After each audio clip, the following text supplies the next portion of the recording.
speaking to you from the world of sports, where the drama of athletic competition is always unfolding. I welcome you to today's episode of Howard's Opinion. As we delve into the latest developments in the NFL, I must say that the intrigue surrounding player injuries has reached a fever pitch. The Los Angeles Rams, in particular, are holding their collective breath as they await the outcome of Matthew Stafford's workout this Saturday. The veteran quarterback, who has been managing an aggravated disc in his back, is attempting to get back on the field, and the stakes are high. In my humble opinion, the Rams' Super Bowl aspirations hinge largely on Stafford's ability to perform at a high level. His impressive track record, including a 19-4 record in the months of December, January, and February since joining the Rams in 2021, is a testament to his skill and dedication. However, as we all know, the NFL is a league where injuries can strike at any moment, and teams must be prepared to adapt.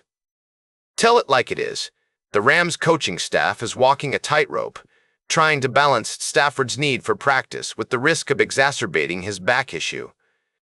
As Coach Sean McVay so eloquently put it, we're trying to get our hands around this as well, so I don't really have much more information other than think we're trying some different things that are hopefully going to be in alignment with getting him back out on the field. Meanwhile, across town, the Los Angeles Chargers are gearing up for their preseason matchup against the Rams, and head coach Jim Harbaugh has announced that most of the team's healthy starters, including quarterback Justin Herbert, will play between 1 and 2 series.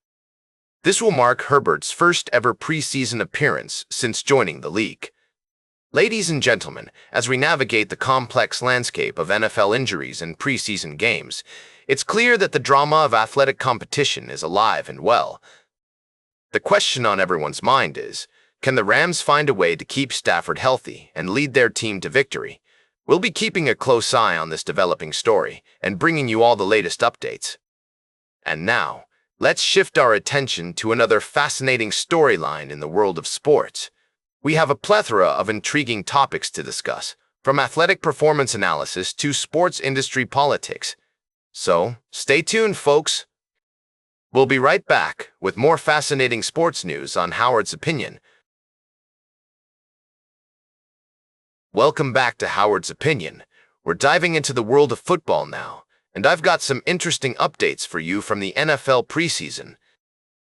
It seems like the Pittsburgh Steelers are taking a cautious approach with their star players, benching many of them for their upcoming game against the Tampa Bay Buccaneers. This includes none other than quarterback Aaron Rodgers, who signed with the Steelers just before the start of mandatory team activities. Now, I know what you're thinking. Isn't preseason the time to get your starters some reps and build that chemistry? But it looks like Coach Mike Tomlin is prioritizing caution over preparation. On the flip side, the Buccaneers are taking a different approach. Despite playing their starters, they'll be without linebacker Lavonte David and wide receiver Mike Evans. It's going to be an interesting matchup, with the Steelers' reserves facing off against the Bucs' first team.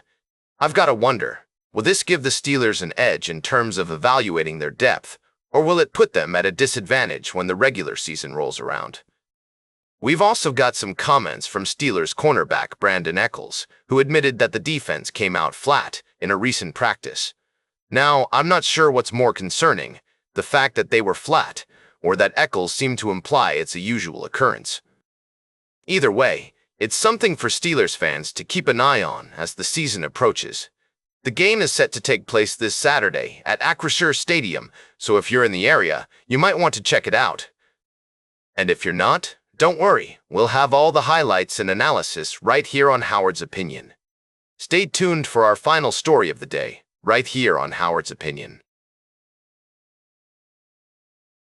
Welcome back to Howard's Opinion, speaking to you from the intersection of sports and society.